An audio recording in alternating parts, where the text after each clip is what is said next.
Yo, 2026 and the link is feeling cold. Stories of a super runner getting kinda old. Jalen under fire, say his vision's getting tight. Calling them uncoachable every single night. AJ in the tray, got me in my feels. Mr. Hollywood is the brownest on the field. Man, he ain't calling plays, I be searching for the spark.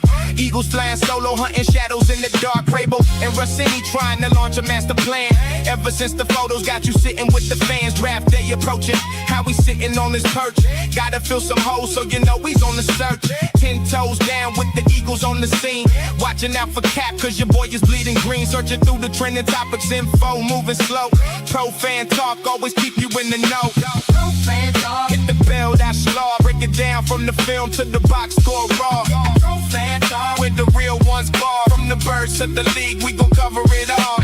Pro fan talk. Hit the bell, that's law. Break it down from the film to the box score raw. Pro fan talk. Where the real ones bar. From the birds to the league, we gon' cover it all. Pro fan talk.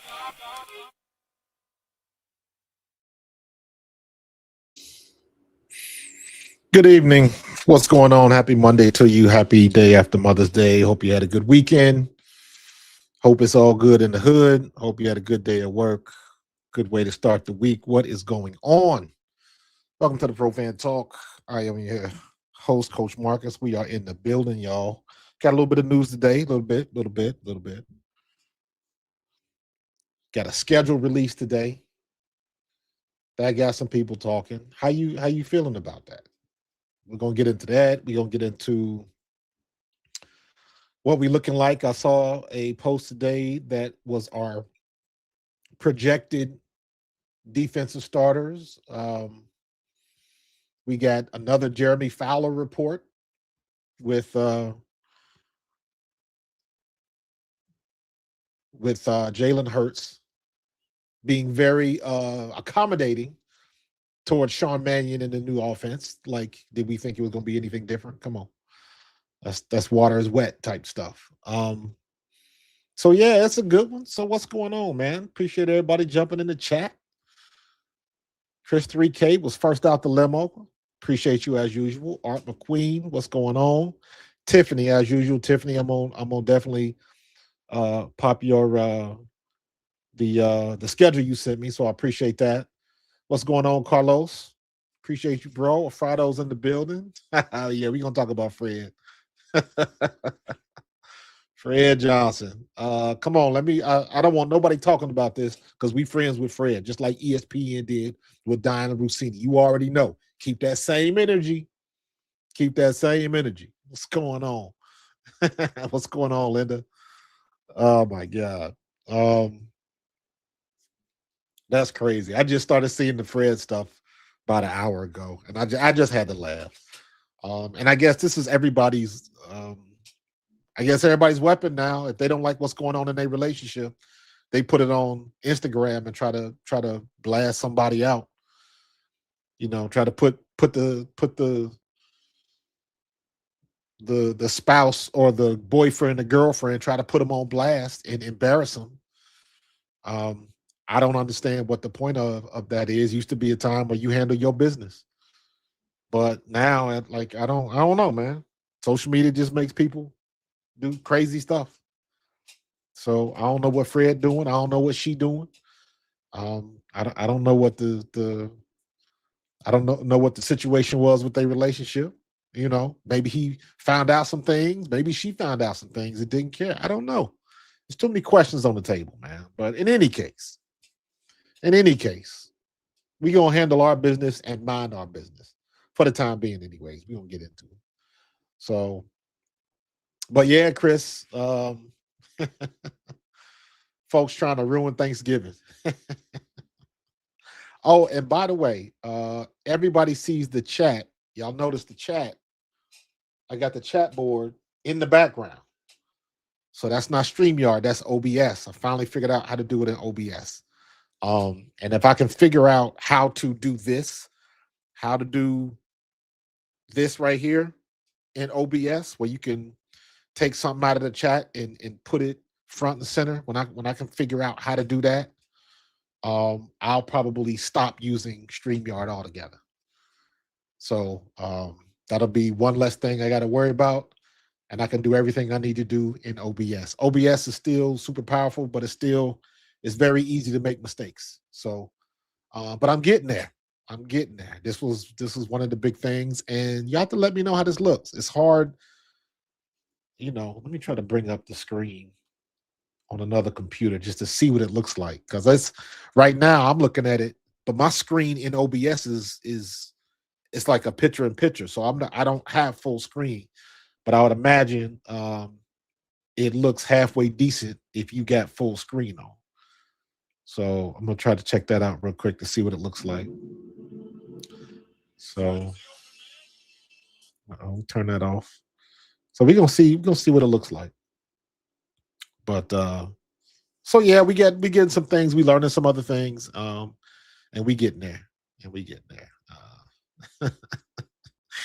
Instagram got people getting run over by trucks for 800 views. Yeah, it's crazy, man. Everybody want to put everything on blast on social media. You see Donna Rossini had a picture of kissing her husband in the driveway with her kids and all of that type of stuff, and it's just like everybody just looking for something. It's crazy. It's crazy. But what you supposed to do? What you supposed to do, man? All right, let me see. I got my second screen up. Let me see how this looks. See, I'm automatically at 1080 at 720p. If I drop it to, if I go full screen, it's still a little difficult to read, but I can read it well enough. So I don't know. Y'all let me know how it is. I can do some other things, but let me see. Let me start it from let me try something else to see if this is any better. All right, I'm experimenting here, so hold on. I'm gonna make this that big, and then I'm gonna put the whole chat like right above my head, starting at the bottom. So maybe I should just do it like that. I don't know. Y'all let me know. You let me know what you like, what you don't like, all that type of stuff, man. So I don't know. Or maybe, we got a super chat. Appreciate the super chat for sure. Jalen and Sean are getting along. Absolutely. Absolutely. I agree with you 100%. Another Jeremy Fowler report. But guess what? Really? What was you expecting to happen? You know what I'm saying? Like, did we expect Jalen to not, do what he was supposed to do? You know what I mean? Like what did you think was gonna happen? That's how I like to put it. What did you think was gonna happen? You thought that him and Sean Mannion just wasn't gonna get along. And remember, I said this months ago. Sean Mannion has an advantage over anybody else, with maybe the exception of Doug Peterson. But there's a bigger advantage than that, because Sean Mannion is only 3 years removed from having pads on. He still got the muscle memory. Y'all saw him running around at rookie camp. You don't just lose that muscle memory. You know what I'm saying? That just doesn't go away.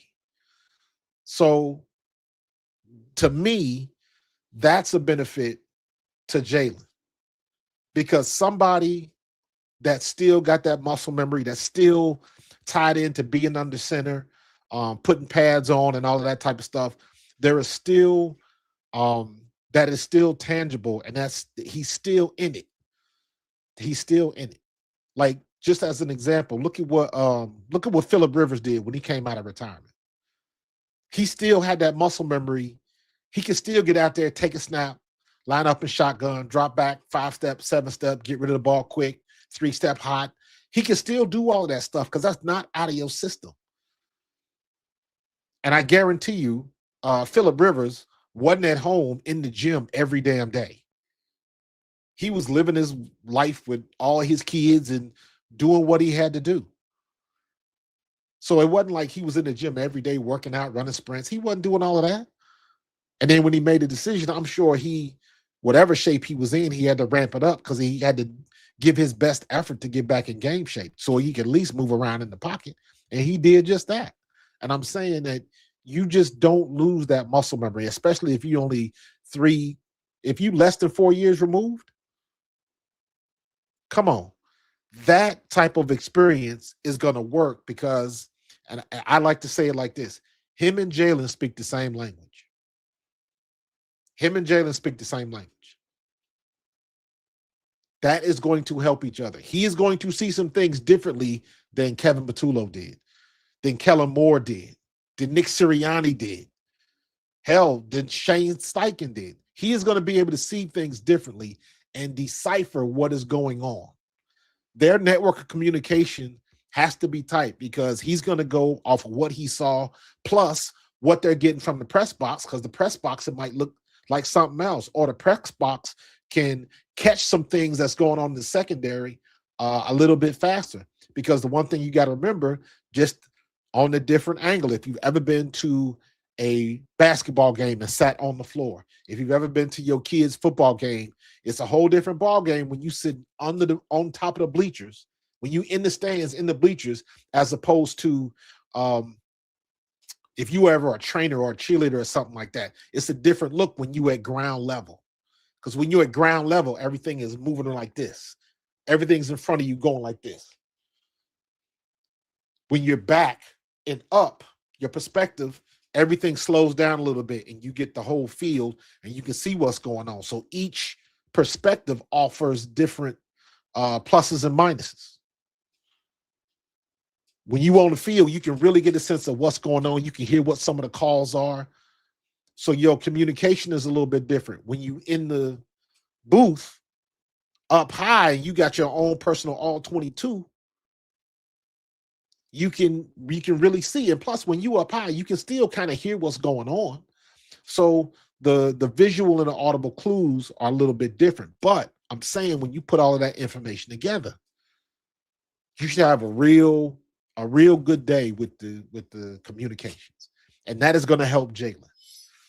That is definitely going to help Jalen. What's up, Justin, with the super chats, man? I appreciate you, Justin Long, the $5 super chat. I like Mannion already. Did you see his idea of having the quarterback wear GoPros so he can see what they see is a dope concept? That is not new. I like it that we started doing it, but that is not new. You listen, you guys already know. You guys already know me. I did a whole episode where I broke down film in VR. Y'all already know I'm a nerd. I'm about that life. So him finally kind of jumping on board with that technology. My question is, why wasn't we doing it a while ago? We should have been doing that. Some of the guys might be doing it. Trust me, I guarantee you. We did this back in '93 when I played. Or at least I did. Me and Willie T used to get together, and we were both nerds. I always tell you, the people always ask you what was the first thing you did with your first NFL check. First thing I did, and this is after I had my apartment and all of the basic stuff was taken care of. The first thing I did with my game check was I bought a computer. 1993, I bought a $3,400 computer. I used to still have a receipt. It was like $3,400 in 1993. That's about a $5,000 or $6,000 computer now. Probably more than that. It was just that was the time, and I was into the computers. I had the first version on DOS of 3D Studio. I was always into graphics. Even when I was in college, my first job ever was working at my high school doing graphic art. So I've always been into that. But my point is that we used to play this football game. It was called Front Page Sports. It was on, this was before Windows 95. I played in 93, 94. Windows 95 hadn't been invented yet. But we played it on DOS. But that was as far as I know, that was the only game that I was in. The only NFL game that my name appeared on the roster, because I had made the squad that year. But long story short, me and T used to play that game. We could play head to head, And the thing about that game is you could program your own plays. So what do you think I did? That was how what that's one of the ways I learned the playbook. I would input all of the Eagles plays, and then you could save your playbook on the disk, on the floppy disk. So I would have a whole Eagles playbook in there. And I remember one day I was playing Willie T, and he was like, "Man, you better get up out of here with that Eagle crap." He saw it right away. And once he realized what I did, man, he was kicking my butt all over the place. I could never beat him. I could never beat him there, and then I could never beat him like in Madden. None of that stuff. But my point is that there's a lot of people now that they will try to put the Eagles plays in Madden and any other game that they play. Anything you can do to give yourself an advantage to learn the offense, to learn the playbook, all of that type of stuff. You do what you got to do. Put it in the video game, put the camera on there. They've been putting cameras on there for a while, but the funny thing now is that I've noticed is, do you see how small that camera is now? Because I remember they used to put the big cameras. Shit, I used to remember, and this was when I was in high school. There was a video game. There was a video game that came out in like the late 80s and the 90s. I graduated high school in 88.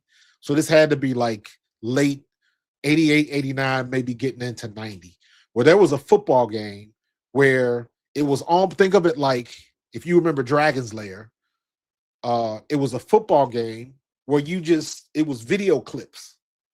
It was on CD, it was video clips, and then you had to press the button, the quarterback would drop back, and then you would look around, and it would be like ABC, throw it to the right receiver, and you had to do it in a certain amount of time, or you would get picked out, sacked, or something like that. But I remember a video game like that, and it it looked like a bunch of high school kids in blank uniforms running routes, and somebody had attached the camera to the top of a helmet, so you kind of got a bird's eye view. So even way back in the day, they were still doing that. Now, the technology is just so good. Um, I got the virtual football game on my headset. Um, they got some pretty good stuff coming. I got a one of the things I was gonna do just as like a workout, like a morning workout. I got a batting cage simulator, and I got an apparatus that I can attach to a real baseball bat, and it's got the controller on there. So when I'm in the game, I can take swings, like take BP in real time speed. I mean, it's simulated, actually, but it's a simulation. It's not a game. There's a difference. So I'm all about the technology, man. Put them helmets, because the stuff. When I went to NFL Films, they was telling me about when they first started putting microphones and sensors and stuff in the shoulder pads. And when they first started doing that, the stuff was so big, they had to make sure it was comfortable, because you had to have the camera or the microphone, you had to have a battery pack, all of that type of stuff. And as a player, you feel all of them little bumps and bruises that aren't normal. But now that shit is so small. The camera they got on the helmet right above, that sits right on the top bar of that face mask, that thing is so small. So whatever they're using, whatever technology they got, get it done. What's up, Lester? So whatever they're using, go ahead, get it done. It don't matter. Long as it works. That's how I feel about the situation. Long as it works. So let me see something. I tried something earlier. Let me see. All right, that's one way. Let me know how y'all like this. I'm moving stuff around because I'm trying it. So when I move all my stuff around, um, my interface and the chats and stuff like that, give me a thumbs up or a thumbs down if you like it or not. But me, I'll be experimenting. I want to see what works. So what I'm gonna do is I'm gonna take me and I'm gonna move me over a little bit, and then I'm gonna take my chat box and I'm gonna put it over here, but I'm gonna shrink it down just a little bit,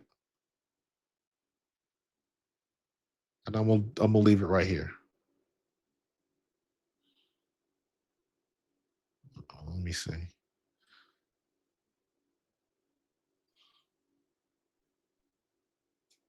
I don't know. I kind of like that because I don't want it to cut off the messages. So, uh, how's that look? I don't like that.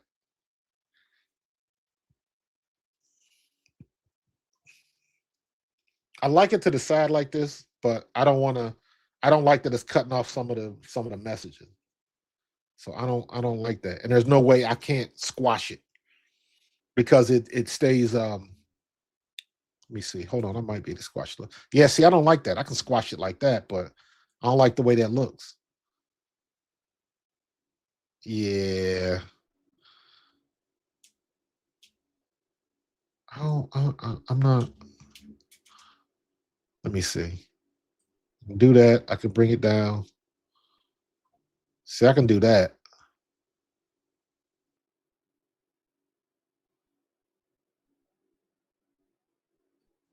I can do that. And I'm still. See, I don't mind that. I can move myself to all the way over here. And then, see, I don't mind that. And then something like I could put like graphics or like I could move my alerts maybe to the bottom right corner or something like I can put something down here, like down in this area right here. So just so it won't be empty space, maybe put my logo or something down there. I don't know. I'm experimenting, like I said. But my biggest thing is I want you to be able to still be able to read the chats. That's my biggest worry. I want to be able to read the chats. So so yeah, that's pretty good. Coach, do you think Mannion, if he does well, will eventually become our new head coach or just our OC for years to come? Because we know if he is a success, teams are going to want him. Absolutely. Absolutely. Um, that's a good question because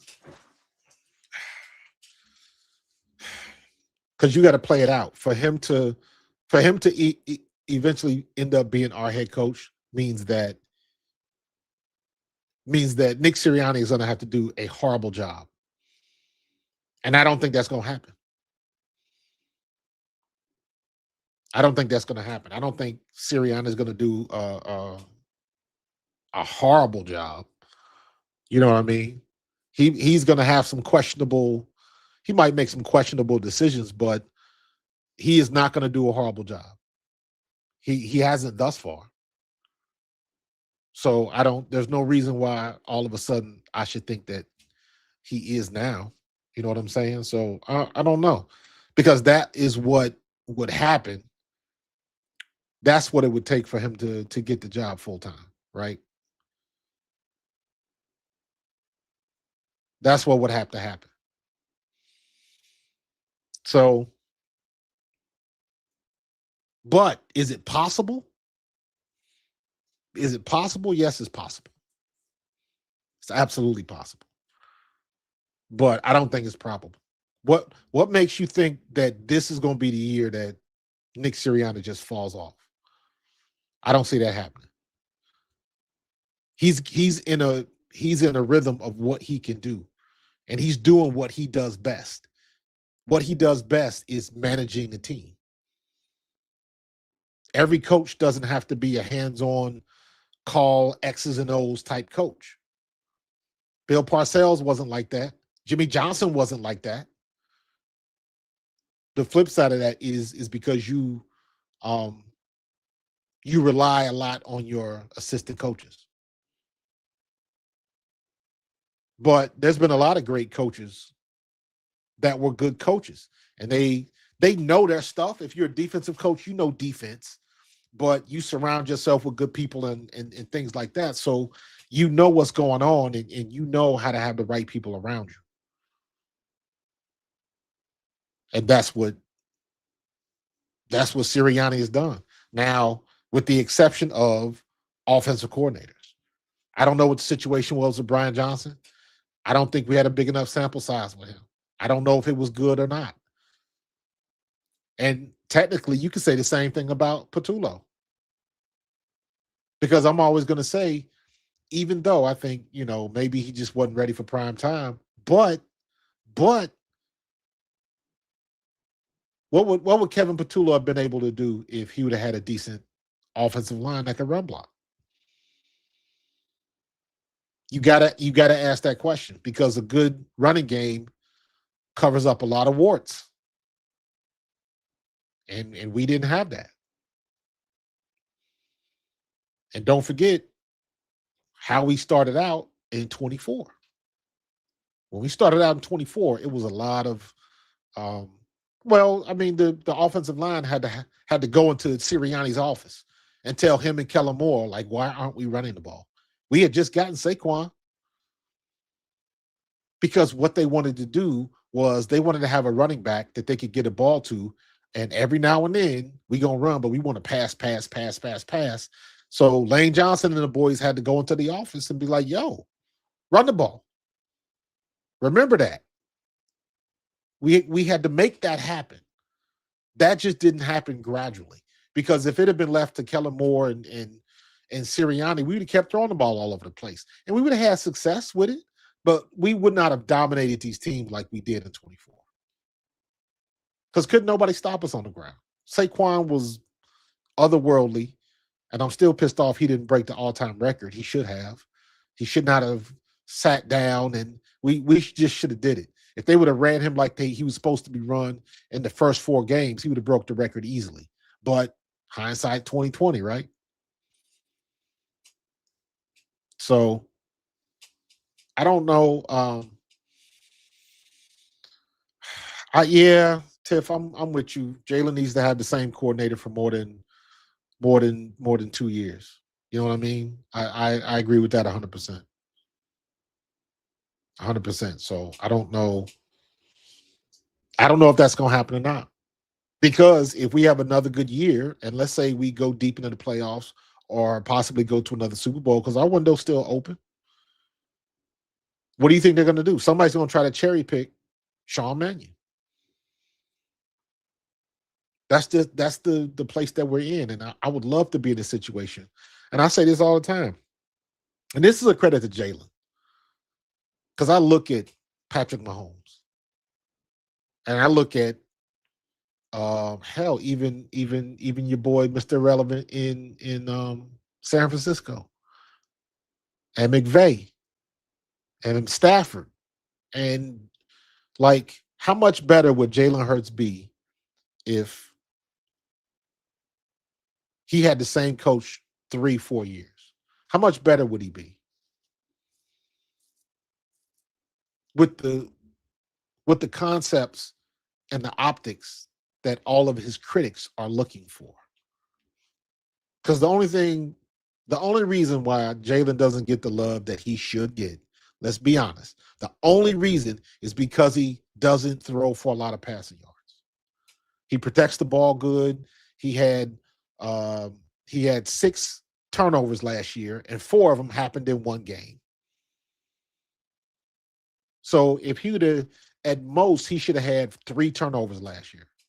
3. So turning the ball over is not a problem. He just got to get the yards. He just got to break 4,000 yards, to be honest with you. That's it.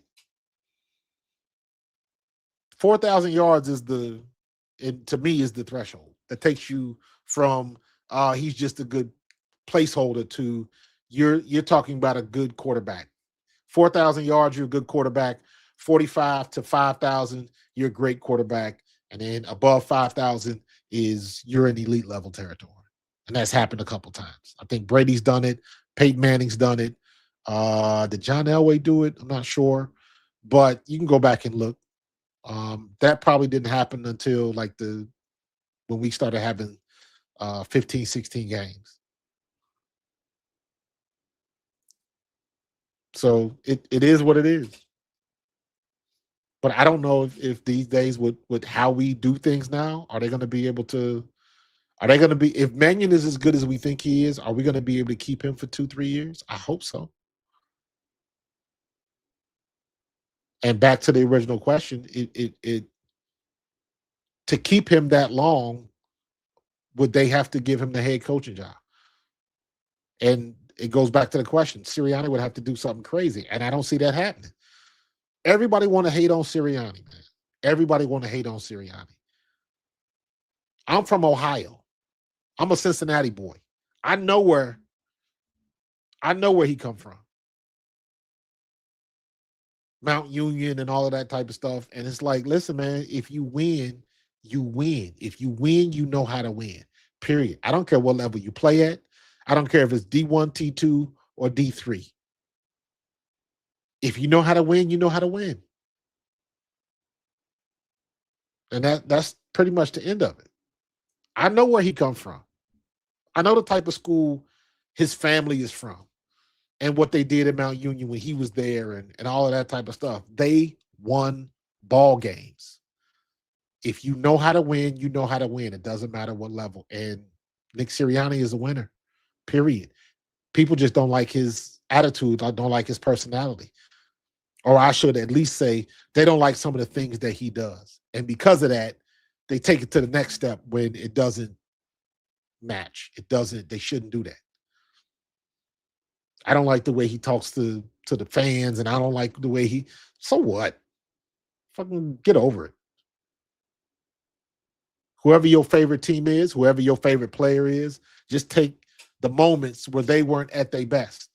And I don't mean that they wasn't your favorite player or your favorite coach. You got people that still swear by Belichick. And look at the nonsense he's doing. But they swear by Belichick, even after he got busted. When he was still a coach, he got busted cheating. It was, they still love him. They still love him. They still love Tom Brady. They didn't change they tune about Tom Brady. And Tom Brady was so nasty, he went to another team and took them to the Super Bowl. He took Tampa Bay to the Super Bowl, y'all. So, you know, you like who you like, and you're going to deal with whatever, I don't know, whatever idiosyncrasies they have, whatever failures you think they have. At the end of the day, do they win? What has Sirianni done that, and let me be honest with you, I still say this to this day, and did Kevin Patullo deserve to be fired? Probably. But listen, I still say, if you can find them jokers that egg this house, I hope they find them and beat the brakes off of them. Because that's the shit that's over the line. Because don't nobody deserve that. And I'll say it again. If we would have had a better blocking, run game blocking, maybe his fate would have been different. Maybe he would be in Jalen's ear for a second year in a row. Because just like Jalen would have been better, I would like to think that Kevin Patullo would have been better as well. He wouldn't have made some of the mistakes that he made his first year as coordinator. He would have, you got no choice but to get better. Because I know for a fact that they watch tape and he going to look at the mistakes and say, okay, we got to do something different. But it don't matter now.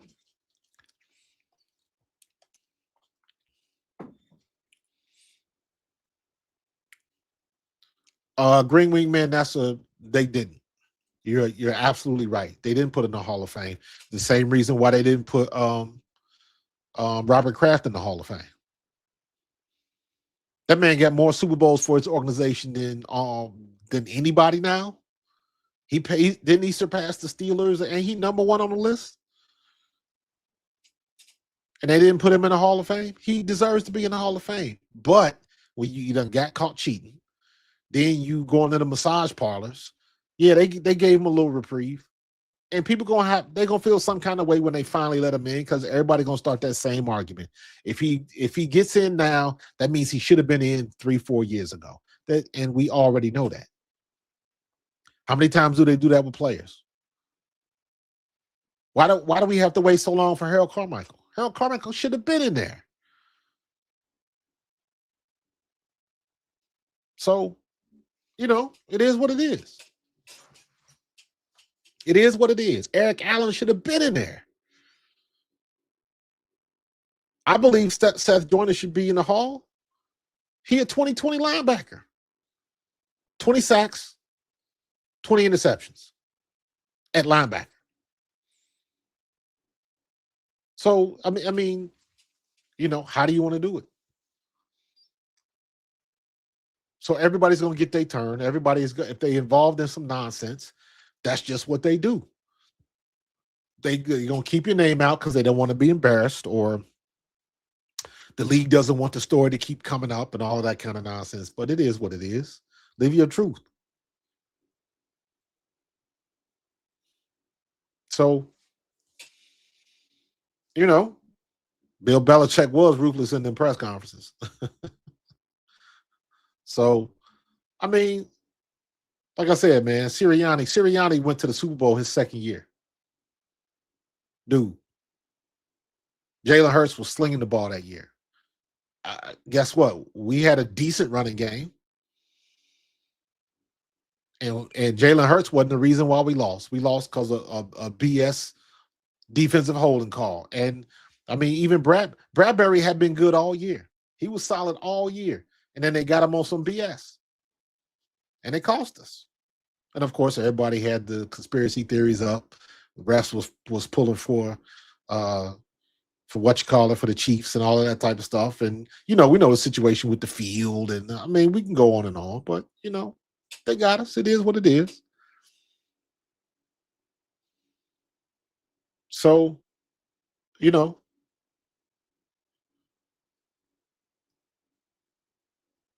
how he built the roster, you could have taken him to the Super Bowl. That don't matter.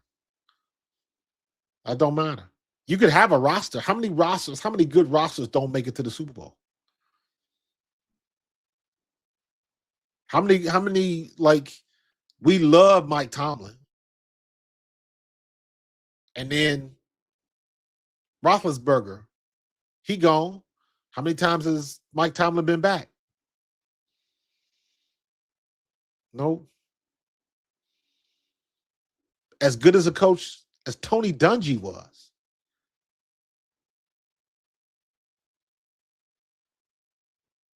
how many times I believe he lost? Didn't he lose? He lost the one when he was the coach in Tampa Bay, if I'm correct. And then he won the one when he was the coach in Indianapolis with Peyton.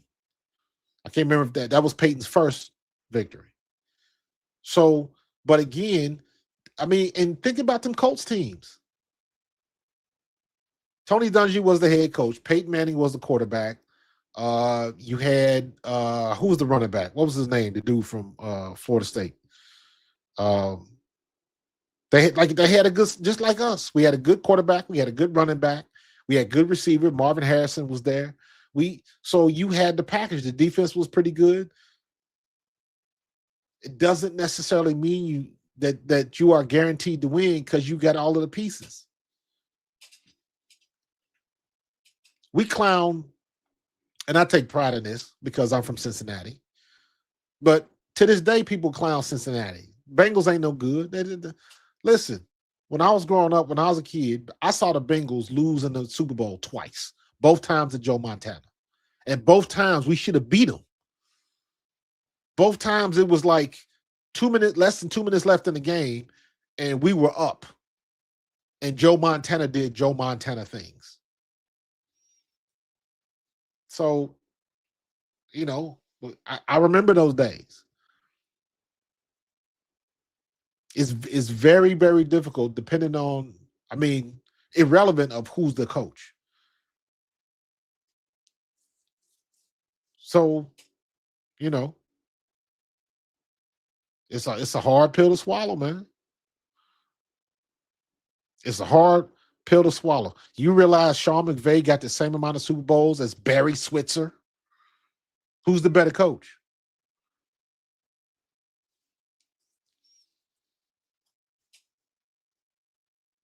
So and don't forget, just like I said the other day, going back to Belichick. Belichick had Tom Brady and Randy Moss and a bomb-ass defense. Tom Brady, arguably the best quarterback in NFL history, and Randy Moss, arguably the best wide receiver in NFL history. And Randy Moss, those two together with a Hall of Fame coach, could not win the Super Bowl. And you still talking about Hall of Famers that was on that defense, and they had everything, and they still couldn't get it done. There's no guarantees. And I'm saying all of this going back to the original statement about how everybody was hating on Sirianni and didn't think he was a great coach and this, that, and the third, and the bad press conference in the beginning, planting flowers. And you think about all of that stuff. And at the end of the day, what do I always say? Can we at least let him play a few games before we pass judgment? Can we at least do that? Can we watch? Why do y'all think I go on that tangent every year? I ain't got no comment until after week 4. I ain't got nothing to say. I'm gonna talk. I'm gonna have content about what's going on and what I see. But I have really no opinions until after week 4. Why do you have to wait that long? Because you got to see what kind of team you have. Somebody told me at some point in time that Jalen Reagor, first round pick, ran a 4.2, supposedly did all of these things, and then what happened? By the third game of the season, we knew what the deal was. So you got to let it play out. I thought, here's some people that I thought I got wrong on. I thought Keely Ringo was going to be a beast. I was wrong. I thought J.J. Arcega-Whiteside was a piece that we could use if we used him correctly. I was wrong. Couldn't get on the field. I thought Britton Covey was going to be able to do some things, and he did some good things, but it got to a certain point and then it stopped. And then we saw some other folks that were a little bit better. So you never know what's going to happen until you play the games. Till you play the game. Did y'all really think that the 76ers was going to just roll with the Knicks and just roll through them like we came back on Boston? Man, we got caught with a couple strays to the chin. And then we got, not to get too much in the Sixers, but Joel Embiid was good until he wasn't, just like always. Just like always. A great player that never made it to the finals. At least Barkley made it to the finals. But it is so very difficult to win in this league. People tend to forget that. And y'all know how I feel about social media. There used to be a time in this world where you could conversate and you could actually have not an argument, but a conversation with points and rebuttals. You can't have that no more. It's my way or the highway. There's no nuanced conversations no more. That is an old, archaic art form now. Nobody wants to discuss. They know what they saw on ESPN highlights, so it must be true. It must be true. Most people don't know if they're looking at real or AI stuff. I got burned by an AI thing today. I made a comment about that Angel Reese post. Somebody they said it was a Caitlin Clark poster, Nike poster in Atlanta. And supposedly Angel Reese was like, this is my city now. And I was like, and I made a comment about that. And then somebody was like, yeah, you got hit with the AI bullshit. So even the people that's trained to detect it, sometimes you miss it. So Tiff, I don't feel bad for Joel. I can't feel bad for him. I think Joel cursed himself ever since he ran across that stage dancing at I don't know what concert that was. Was that Beanie Siegel concert or something? Remember he was just coming back from injury, and they brought him on stage, and the crowd in Philly went nuts, and he started dancing, hopping around on stage, and everybody was like, yeah, get off that stage before you do something you don't mean to do. Like, it was crazy. So, yeah, man, Angel Reese and Dusty.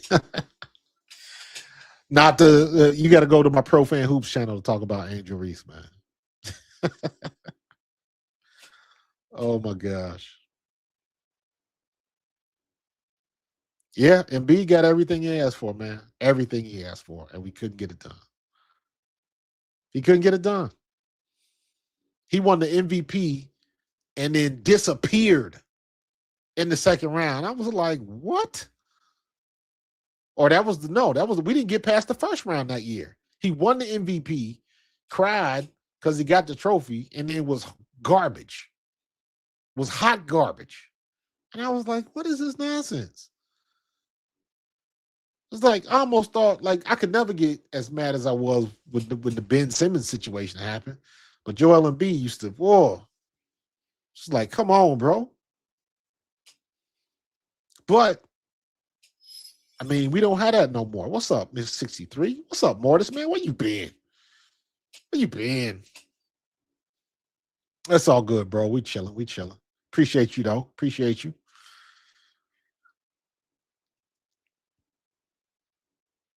We in a good spot, man. But we just gotta let things play out. We gotta let things play out, right?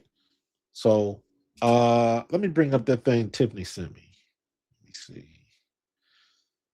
I know I saw it. I should have posted it on my page, but I forgot. And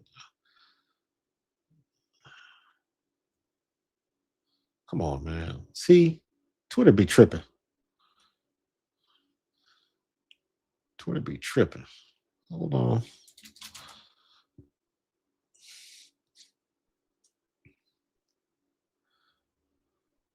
You know what? Twitter just had an upgrade, didn't they? They did, and now stuff is. Now my computer running slow. I'm like, come on now. What caused this? YouTube, if you're listening, just pause right here. This would be a great time to put an ad in. I'm not saying, I'm just saying. You know what? It's not even popping up. I'll leave it running. It'll pop up in a minute.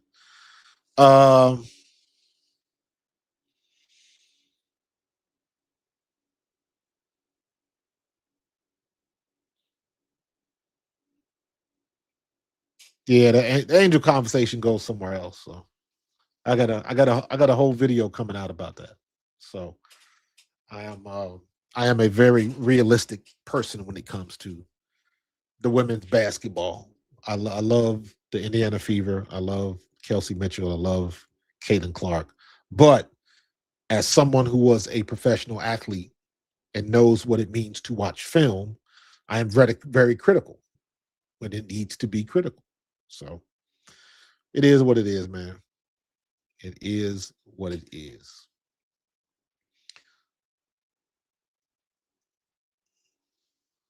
Let me see. What was I just had my notes out. Hold on. I wanted to get hold on. I wanted to so let's jump back on Diana Rossini and the Titans real quick. So this is from A to Z Sports. This story was dropped May 9th at 8:30 in the morning. Just want y'all to see this real quick. So check this out.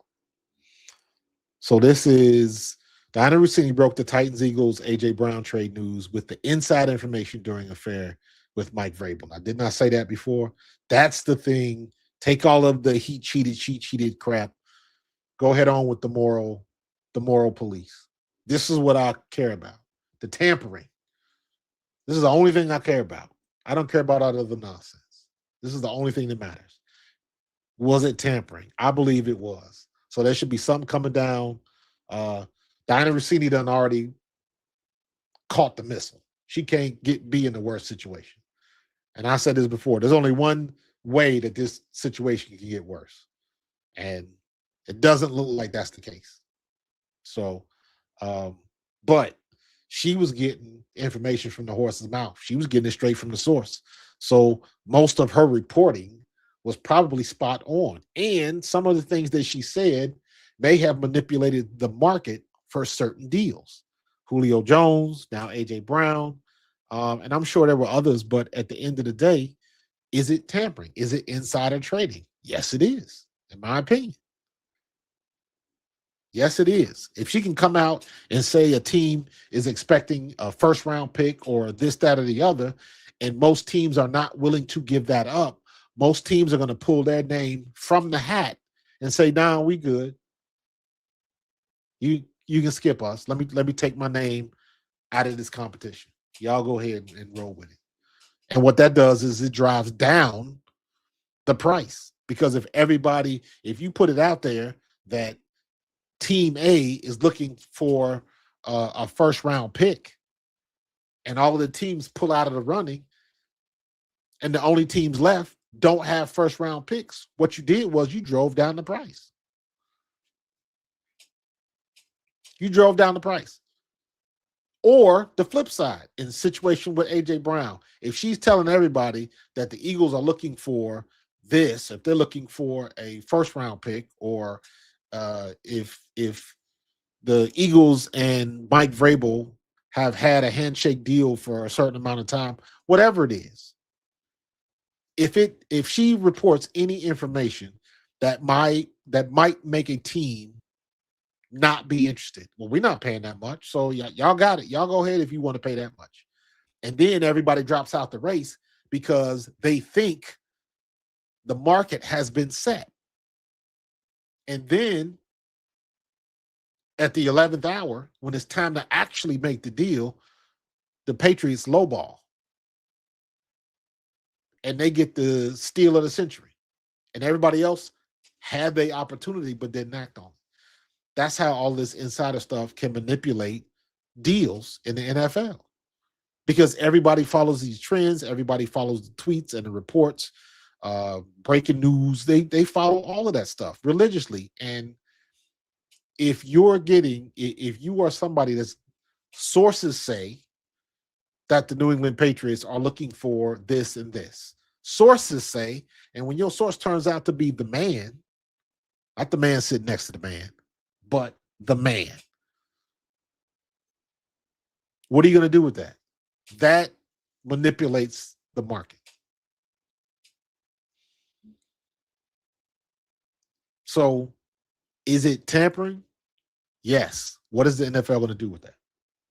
That's what I want to know. What is the NFL going to do in that situation? Because if they don't do anything, that means they're guilty of it, and they're an accessory to it. So I don't know.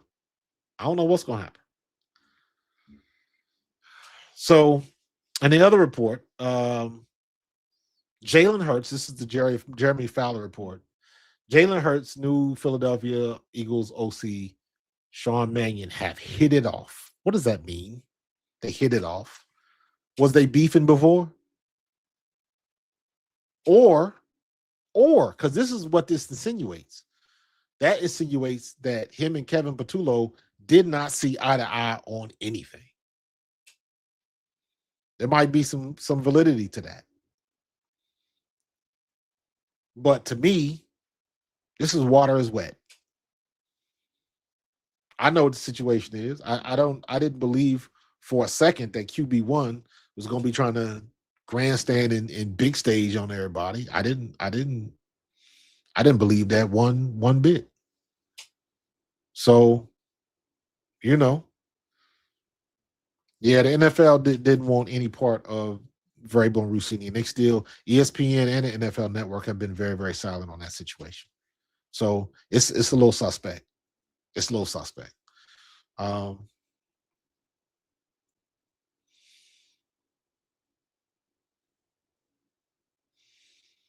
Yeah, he did say that. I remember that. We'll see if he's up to the task, is what he said. I remember that. You are right. Yeah, Tiff, all I care about is the tampering. But let's just say this. We talking about the league that while they investigated Daniel Snyder and we knew he was doing stuff, they hired a separate investigator to have a separate investigation for the NFL. The woman completed her investigation, gave them a 17-page report, and they didn't even bother to read it. That's who we dealing with now. So, it is what it is.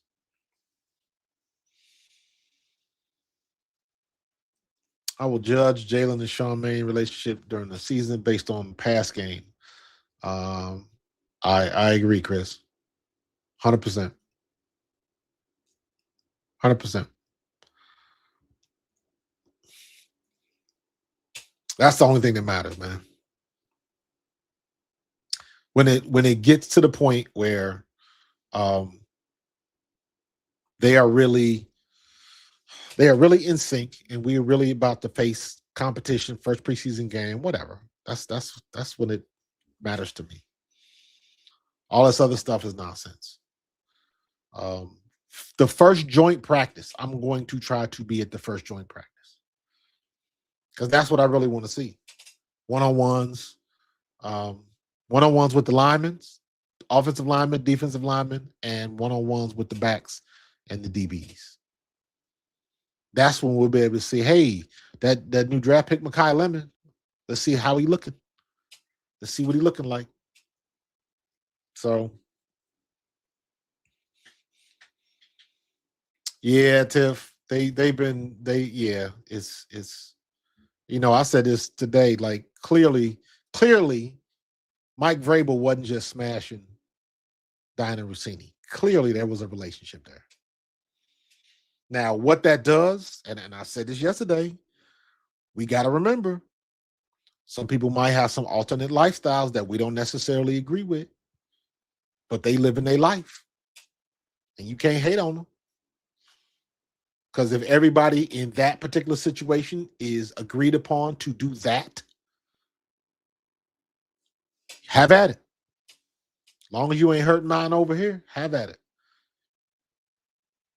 And if we going through all of this, and Mike Vrabel and his wife can walk through the airport hand in hand, and if Diana Rossini can kiss her husband in their driveway with their kids, more power to you.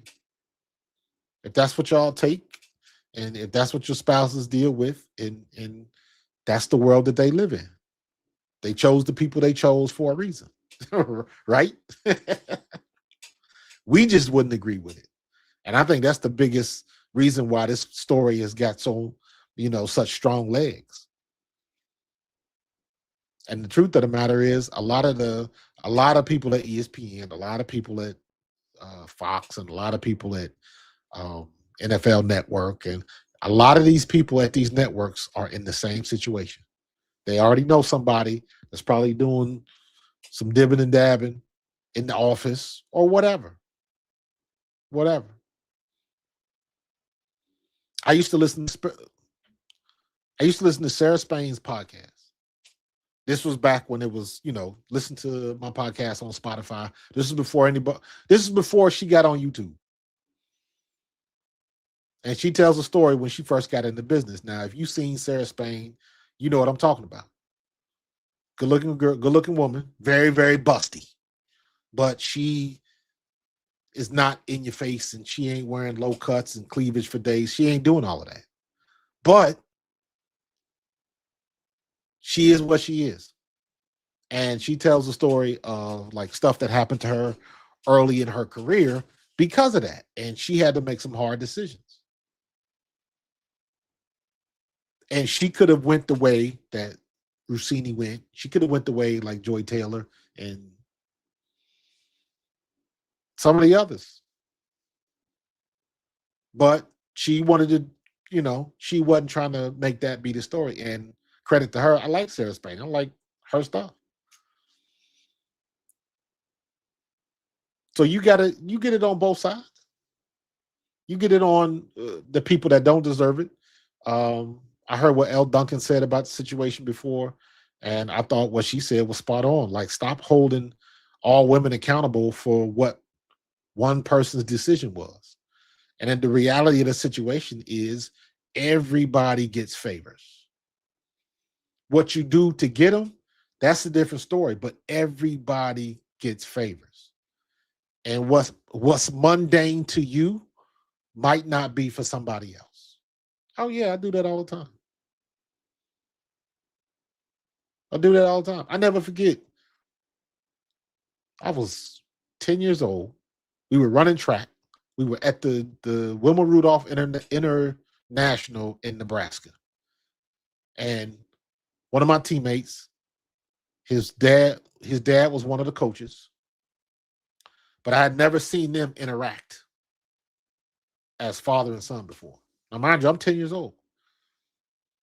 And we went over there, and his dad was like, "You want something to eat?" and I think he pulled out like $5 for him to go get a hot dog or something like that. And I was like, dude, is your dad mad at you? He was like, no. It's like, oh, I thought he sounded like he was mad at you. He was like, no, that's just how he talked. I didn't understand it then. When I got older and in high school, then I understood what was happening. That's just how they talk. That's just how they communicate. And you got to respect that. That's just for them. So when you're in these other situations and everybody's doing whatever it is that they're doing, whether it's dirt, whether it's good, whatever, it's just, hey, as long as you're not bothering what I got going on over here, y'all go be grown. y'all doing grown folks business. Yeah. But here's the thing, Tiff. Like, if we gonna say she tampered in trades, that means the team had to give her the information to tamper with. So she's getting the information for the team, and the team knows exactly what she's going to do. So did the team give the orders to put out a report like this, to not say this, not say that, to wait until 10 p.m. tomorrow evening before you run that story? Wait till today, and we got a press conference at noon, so please wait till 1 p.m. before you tweet that. The team controls the narrative. I asked this question on Twitter one day, and I posted it hoping that I would get a response from some Seth, because I played with Seth. And I was like, could you imagine what would have happened if we found a snitch on the Eagles roster back in 1993? I can't imagine. Seth was a captain. Byron Evans was there. Eric Allen was there. Andre Waters was there. Wes Hopkins was there. Willie T was there. Clyde Simmons was there. We had a squad of folks. It's like, can you imagine what would have happened if folks were snitching back in the day?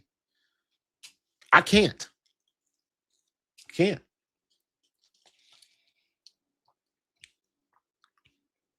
So, Jason, yes, I did play.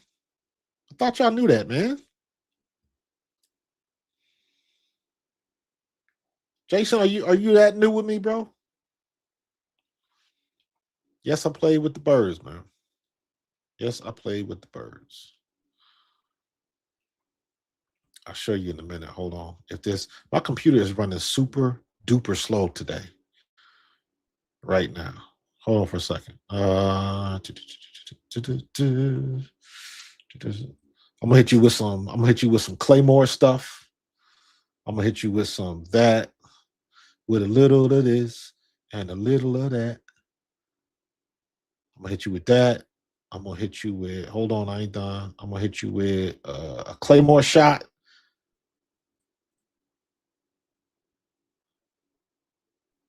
Hold on. I'm gonna hit you with that action shot with the Claymores, and I'm gonna hit you with that shot, the action shot from the Eagles. I'm gonna put it on my social media, and then I'm just gonna show you that's when I was running. And then the last one I'm gonna do is this one. I'm gonna bring y'all into this in a second. Give me 1 second. 1 second. Give me Eagles. Blah blah blah da da da da da.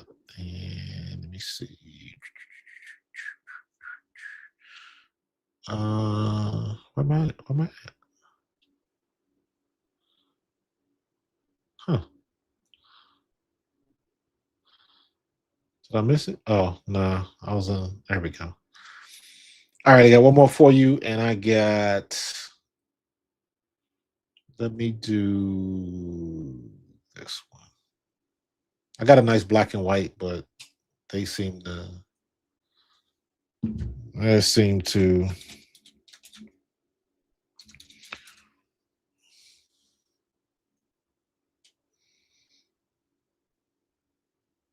all right, there we go. Man, this is slow. My computer is ripping today. Like it's on a struggle bus right now. Because I can see right now that my delay is a little bit longer than normal today. Interesting. Now look, I just posted 3 images and it's still spinning. Like Twitter hasn't caught up yet. So I don't know if that's Twitter or if it's just my computer just not being up to snuff. That is crazy, man.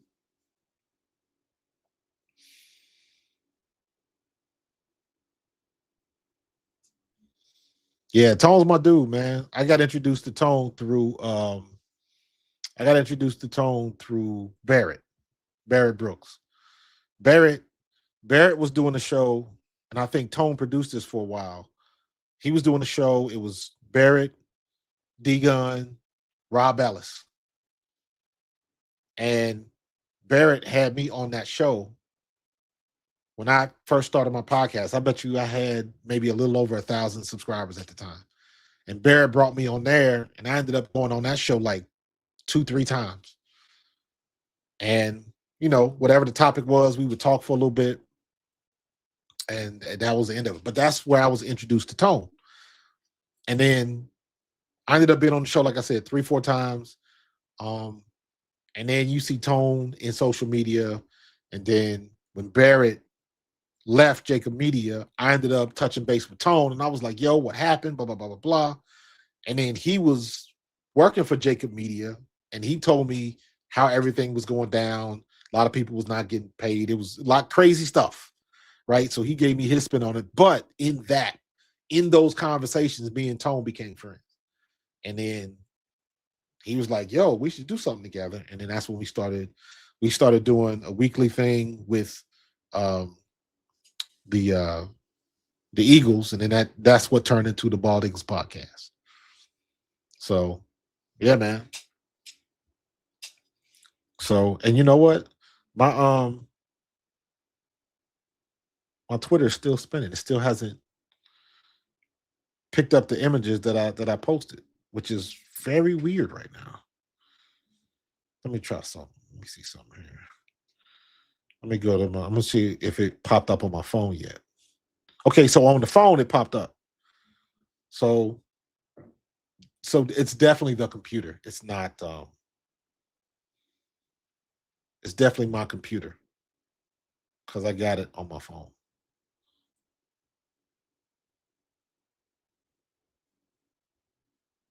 Wow. There we go. Damn, that took forever, man. So that's the one with me and that's Doug Williams. That's Super Bowl Washington Redskins Super Bowl MVP Doug Williams. That Doug Williams.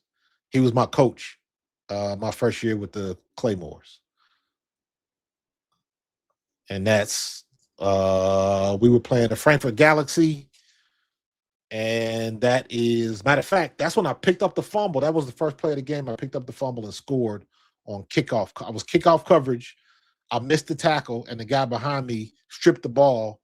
And by the time I got on my feet, the ball literally bounced right to me. I turned around and ended up scoring. I believe that was officially the fastest touchdown in World Bowl history, 13 seconds or something like that. So that was that. And of course, there's the my Eagle shot right there. That was, if I'm not mistaken, this was the game I made the team, I believe. This was Atlanta. Now you notice my number for the Eagles was 46, and you notice that I'm wearing 42. That was because this is a preseason shot. We were playing Atlanta. This was the third preseason game. I had 72 yards on 12 carries and 2 touchdowns. And that is the game where I think I made the squad. This game right here. But I wore 42 because they doubled up on the numbers in camp because it would be so many players. And it was me and it was this dude, this defensive back named Eric Reed he was from NC State. And we both wore 42. And then once I made the squad, once I made the active roster, they switched my number to 46. So yeah, I am a real deal.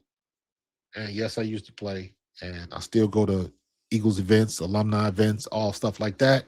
I got pictures with Jeff, Jeff Lurie got pictures. I got a bunch of pictures with Howie Roseman. I need to go back and look at the first Super Bowl in 2017. I got a video clip with me and Howie Roseman as we was walking to the bus. And I told Howie, like, bro, you told me in preseason we was going to the Super Bowl, man, and you did it. Howie's a good dude, man. Howie's a good dude. So, like, we are, I count myself lucky because I played with the Eagles during the lean years when we weren't winning much. And, you know, we always got the ring pop jokes from the Cowboys fans because they used to tell us those are the only rings we was gonna get. They used to take pictures with ring pops. They used to come and when we played the Cowboys at home, Cowboys fans would have ring pops on because that's the closest ring we was gonna get. I remember them days. Playing in the vet, all that type of stuff, man. So yeah, I got some validity. You know what I'm saying? Got some validity. What else? Hold on for a second. Let me get back to after that 2017 win, I didn't even celebrate. I was just frozen for a fact. Listen, when we won in 2017, I went in my front yard and I screamed. I did an Eagles chant at the top of my lungs. I know the neighbors heard me. At the top of my lungs. I was in the middle of my front yard, and I'm on a corner lot. And I had my jersey on because we got jerseys that Jeff gave us the first time we had an alumni day. But we, you know, it's usually like the first or second preseason game. All the former players come to the game. We get to see each other, eat good food, and we get to walk on the field, and then we form a line as all the players get introduced and all that kind of stuff. It's always fun, always a blast. I love going, and I will continue to go as long as they will have me. And they gave us jerseys that first year, so that was cool. So yeah, man. Appreciate you. Yes, I was a running back. I am, as far as I know, at one point, I think I ended up holding this record for like 10 years or something, 10, 12 years. I was the all-time leading rusher in 1AA history. This was in 1AA before they called it the football championship subdivision or all of that kind of nonsense. It was 1AA. I was the all-time leading rusher in 1AA history. I am a current College Football Hall of Fame nominee. I am not in the College Football Hall of Fame, but I am a nominee. And I'm an Eastern Kentucky Hall of Famer. So, like I used to say, I could tote that rock, bro. My college career, 6.57 yards per carry, bro. I was no joke. I could tote the rock. My biggest envy of these kids today. The one thing that I envy about this generation is everything they do is in 4K. Everything. If I was to try to find my highlights, VHS degradation, like all of that type of stuff, man, it's just not good tape, and it would be hard. Even my Eagle stuff is on tape, and now all of these kids get 4K, high fidelity, all that type of stuff. That's the one thing I am envious about. Like all of their stuff is crystal clear. So but you know, it's all good. It's all good. Yeah, man. So are you at the game Herb broke his neck? Yeah. That was crazy, dude. It was crazy. But let me see. I had notes and stuff, and I'd just be going on. We talked about Jalen's work. We talked about the schedule. We talked about Jeremy Fowler. We talked about I did not show the let me find that.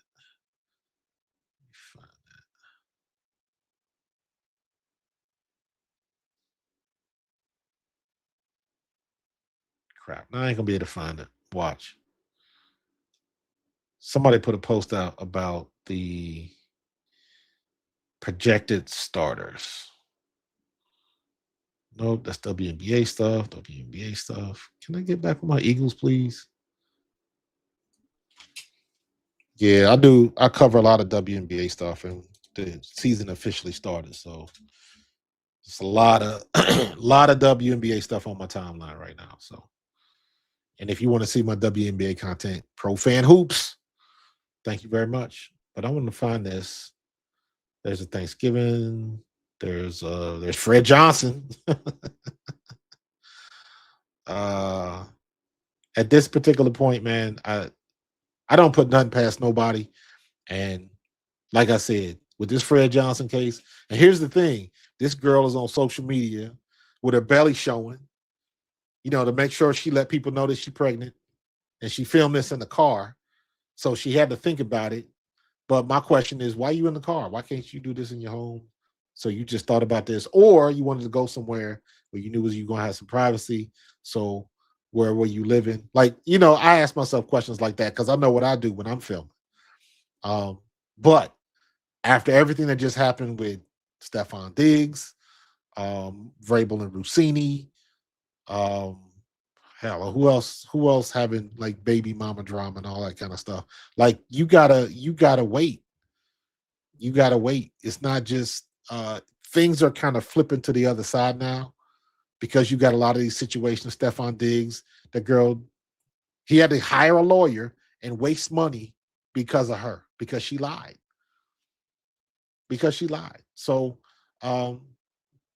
like, what's her purpose? What's her purpose other than a money grab? What's the purpose in her like doing what they doing? I come from a different time. I'm 55 years old. I'll be 56 in July. I've been married 29 years. My upbringing is different. These kids, I was born in the 70s, raised in the 70s and the 80s. These kids they don't get it. Kids these days put more work into the wedding than they actually do for the marriage. And they get all of this shit on TV, housewives of wherever, all of that type of stuff, man. It's crazy. Absolutely crazy. But every year it's something new. It's somebody new. Every year. Every year is somebody new. So, you know, I don't know. Like, I don't know what the situation is. Because nowadays, honest to goodness, a lot of these females, they go into the situation trying to get pregnant. They're not trying to build a relationship. They're trying to get pregnant and get their bag and get out.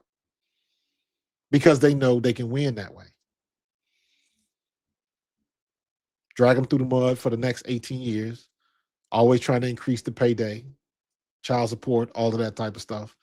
It's all about a bag. It ain't got nothing to do with relationships. It's all about a bag.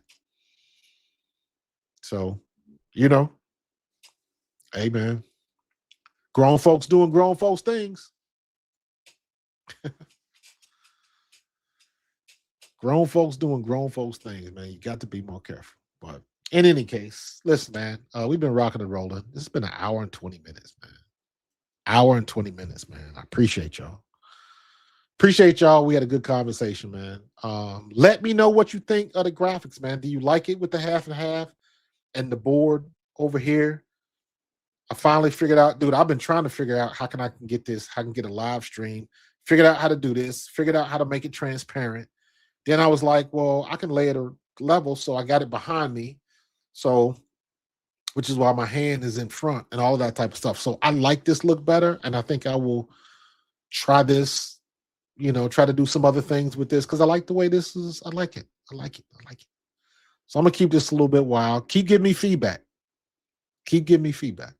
So I appreciate it. But I'm about to get up out of here, man. I'm going to get me my nightly snack, maybe get some ice cream, see what the wife wants, and we're going to chill out. And I will be back tomorrow at 8:30 p.m. for the Bald Eagles podcast with my man, Antonio DeShields II.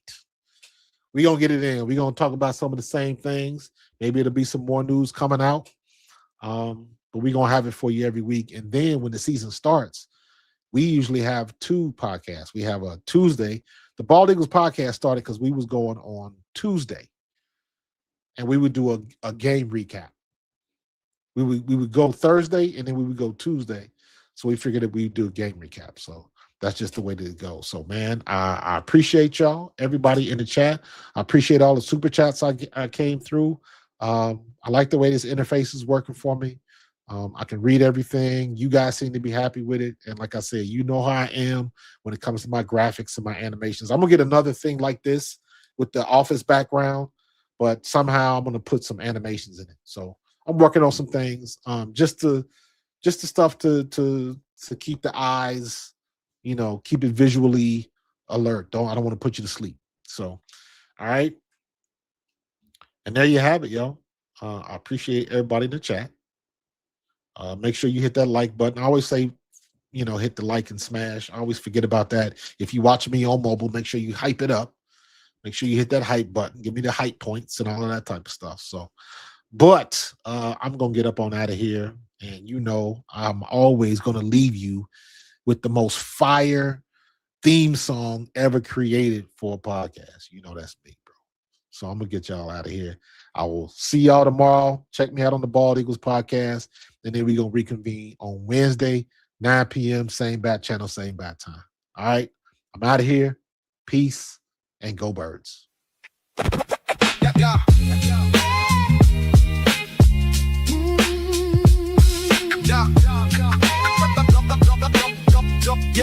Yeah. Yo, 2026 and the link is feeling cold. Stories of a super runner getting kinda old. Jalen under fire, say his vision's getting tight. Calling him uncoachable every single night. AJ in the tray, got me in my field. Mr. Hollywood is the brownest on the field. Man, he ain't calling plays, I'll be searching for the spark. Eagles flying solo, hunting shadows in the dark. Rabel and Rossini trying to launch a master plan. Ever since the photos got you sitting with the fans. Draft day approaching, how we sitting on this perch. Gotta fill some holes, so he's on the search. 10 toes down with the Eagles on the scene.